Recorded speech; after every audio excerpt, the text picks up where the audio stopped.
Hey there, cats and kitties. I am the Blues Man, Johnny Blues, and with this video, I'll be discussing my thoughts on episode 24 of the anime series Mobile Suit Gundam Iron-Blooded Orphans. And I gotta say, man, especially following on from last week's episode, this episode, the first, I'd say half of it, all told, I felt incredibly hard to watch. Because largely are we opening on the fact that a lot of Tekadon has taken some near lethal blows, and I mean, you got kids blinded, you got a whole sort of warehouse looking space filled with people lined up on the floor from Tekadon, just nursing wounds and all this kind of stuff, some wanting to get back to the action even if they can't keep their heads on straight and all this stuff, and it's a hot mess. Maribit and Atra very much being the nursemaids to this scenario, Cordelia overseeing. And the whole gist behind it is, effectively Gallahorn came in, once again, sort of ambushed Tekadon on their way to this Arbrow, politico situation with Makanai, and they've been stonewalled for the moment. And they're really getting nowhere. They're having their asses handed to them. Their, weaponry and everything is, running low, all their ammunition or whatever like that.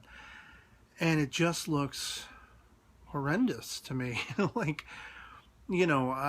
kind of fell out of love with that idea of championing Tekadon. I mean, that's been the gist of the series. I wanted to champion these kids and see them overcome everything that they've endured in their lives. And especially hallmarked with Maribit's sentiments that they're kind of making the wrong choices now, seeking vengeance. And in this episode, that's even... It kind of gets even more perverted with Orga's call to, bet your lives. Whoever loses their lives here and now will assure the beneficial future of the Tekadon survivors beyond that and everything. I'm like, yeah, that's really good coming from you, Orga. Let's see you bet your life. And I guess he thinks that's what he's doing by personally seeing to Cordelia and, Makanai's getting to this Arbrow, scenario. But I mean, you got kids really out on the front lines. When those kids take the bridge, that they're trying to finally make that impact for one final call, try to get through. And Gallahorn just takes them out one by one with relative ease. It was heartbreaking to me and maddening to me, because here are these kids, they believe in their cause, but they don't even understand their cause, arguably. At least to my estimation, it's fight, Gallahorn, because they're the big bullies. They're the ones who took our brother and brethren and whatever. And I fight and struggle to wrap my mind around the idea that all of these kids could conceivably understand what's at stake, what has happened. I mean, they feel the personal sort of affliction of having been wounded, having had one of their own taken, or a few of their own, depending, and it's just like, I'm going to risk my life. To embrace that, it's almost like the kamikaze thing, where I'm going to risk my life, I'm going to waste my life in a sense, but I'm going to extinguish my life for the greater good. I personally, this one lone viewer of this series, I don't get it. I know Gallahorn is this big, tyrannous governmental machine, and I can see how revolution of a sort is, necessary with the power that it wields, with the, the 7 stars or whatever they are, all the people involved, all wrapped up in its inner workings. I understand to a point having to become revolutionaries, having to go to war in order to make change. But it's like, I don't know that any of Tekadon even realizes that far ahead. For them, in the here and now, it seems to be much more about getting Cordelia and Makanai where they need to be so that they can worry about, going up against Gallahorn, changing things for Mars, and all these kinds of things. They are just, and they have resigned themselves to the fact that they are just the sort of cannon fodder of this movement. we're the ones who are going to just, like, you know, have our lives on the line just to try to get her where she needs to be get the old man where he needs to be. And in our own way, as we're taking out enemy soldiers in the conflict, as our lives are being extinguished, with every shot we fire, we're taking back what you took from us, in a sense, in some twisted sense. Like, I don't know. It's such a complex psychology that it's really genuinely hard to, like, I'm not siding with Gallahorn, I'm not siding with Tekadon. I don't find it very easy to side with anyone. And this is even that much more strengthened as we see, as the mobile suits are fighting out and Gylo shows up. And you got Mika and Gylo going back and forth, and it's like, who am I feeling for here? Gylo is an incredible character. He has been through so much. He has had to go through the mechanization of Ein, his underling, who he just wanted to see, get recompense for his own sort of higher ups, in Crank and all that sort of stuff.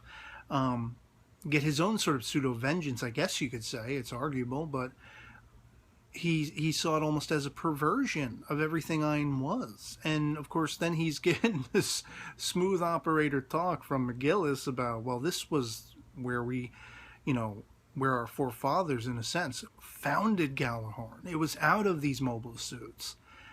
And that became perverted along the way, but it's the truest sense of what Gallahorn is. And so, it's like still a stalemate, and I'm still conflicted. Like, I want to be excited seeing these two fight each other, but like, I'm not particularly rooting for either of them.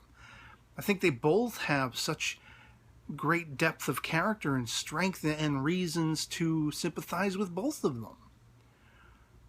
And that much more is it perplexing to me when finally Orga's little vehicle and accompanying vehicles finally get beyond the barrier. They get within the city limits, trying to get Makanai to this Arbrow, thing. And suddenly Ein shows up in his, like, King Kong level mobile suit, and he literally just starts wiping away with everybody. Like, I'm almost positive, I think the chick's name is Azi, one of the turbines. I think she's all but killed by him. There's a point where, not really sure, but he might have, dispatched with laughter as well. I mean, it was utter madness. Madness and like a slaughter. And then, of course, at one point, Ein's mobile suit, I guess through the contact, picks up word that Cordelia, Orga, all of that, they've made their way inside the city. And as soon as he hears Cordelia's name, you bitch, you're the reason for all this. You're why Crank died and all this stuff. So, of course, he goes after him. And it's like, it just ramps up the tension. I'm like fearful. At that point, I'm starting to pick sides again. I'm starting to feel less and less for Ein. He is more the villain in my mind. And I'm like, oh man, let's not see Atra, Cordelia, even Orga, even though, like, I have my qualms with him. I'm like feeling like, no, don't kill them. Don't let them die. Don't let them be murdered. And there's a point where anything could have happened when, Ein finally catches up with them and they freeze frame it or slow it up. And you see, Atra and Cordelia go flying and Orga's running in. And like, I'm just thinking at that last second, which one of those three is about to bite the bullet? And boom, here's Mika. He took off. He left Gylo hanging. And apparently Gylo just like, huh? Who are you? Because then we got frickin' McGillis. It's like, what is McGillis up to? I pretty much just like rounded him down to Mr. Manipulator Villain Man. Losing everybody. And so like, you can't, the first impression is, well, is he helping Tekadon again? Is he helping Cordelia again? No, this is his own thing, This is part of, sort of a stemming off of his whole mission statement, everything like that. But apparently he's going to go up against Gylo. And at least according to the PV, it looks like Gylo ends up livid, understandably. I don't know how exactly they're going to quell Ein, if they're going to be able to. Who is, going to live or die in this given scenario when we enter the finale of, for all intents and purposes, season 1 next week. It was just a really, I have championed for a very long time, and I've had discussion to this effect with several of you guys over the course of the series in the comments about my loving of the embrace of the gray areas, of no clear-cut black and white. You have sympathetic characters on what you can loosely refer to as the good and bad side. For a long time it was like, is McGillis a good guy? He seemed to have been very much not by the end of the last episode, probably still not by the end of this one. But you can sympathize with Gylo. You can see where he's coming. You can feel so much pathos from everything he's had to deal with. Even if, you don't have a buddy who had his arms and legs cut off and put in a mobile suit, you can still see where it's going to affect him on a very human level. Same with Mika. Look at the hardship of Mika's entire life and match that with Orga and, all that kind of stuff. Mika is a proper psychotic, but there's kind of hope for him. So you're kind of rooting for him. And it's a really tense and complex scenario where there is no clear-cut good versus evil. And I love that about it, but it's also a frustration at this point because there was still, with that in mind, there was still a lot of moments where you were championing Tekkadan. And I just feel I still carry over with my feelings of what is embodied by Meribit in her almost having a nervous breakdown, watching these children send themselves willingly and vigorously to their own demise. Wrenches my heart, and I was speaking with one of you in the comments. It's kind of a great allegorical referencing of things that are really going on in our real world. When you think of terrorist cells who start, sort of brainwashing and programming at a very early age children to become suicide bombers or to conduct beheadings. This is a cruel and vicious reality. And in a way, while not necessarily that extreme is Tekkadan, they just skirt the line sometimes of that. Let's call back to episode 1 or 2 or somewhere in the early episodes where they popped all their CGS higher-ups who were using them as slaves and fodder and didn't care one iota about them.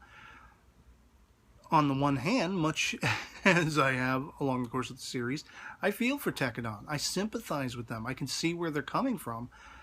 But at the same time, I was tisking they're taking the opportunity to murder these people. I always feel like there's got to be a better way to do things than just shoot first and ask questions later, or whatever like that. There's got to be more choices sometimes, not all the time. Sometimes you have to strike back against the bully. Sometimes you can't fast talk your way out of it. Sometimes you can't cry in the corner after receiving your, rudimentary black eye. It's much more complex than all of that.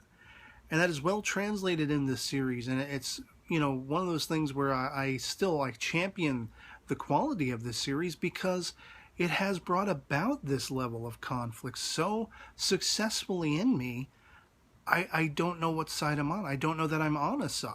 I just want the best for all of these characters, and I know that there's no equilibrium where that can happen. Suffice to say, somewhat conflicting episode for me, but still thoroughly enjoyable, at least from the half point on. And I can't wait to see how they round it out. Love to hear from you guys in the comments below what you thought of episode 24 of Iron-Blooded Orphans, if you've seen it. If you had the same sense of conflict I did. If not, why not? Let me know in the comments below. Love it or hate it. Anything goes. Love having that conversation. Otherwise, that'll be it from me on this. Hope this video finds you well, and I'll catch you all later. Peace.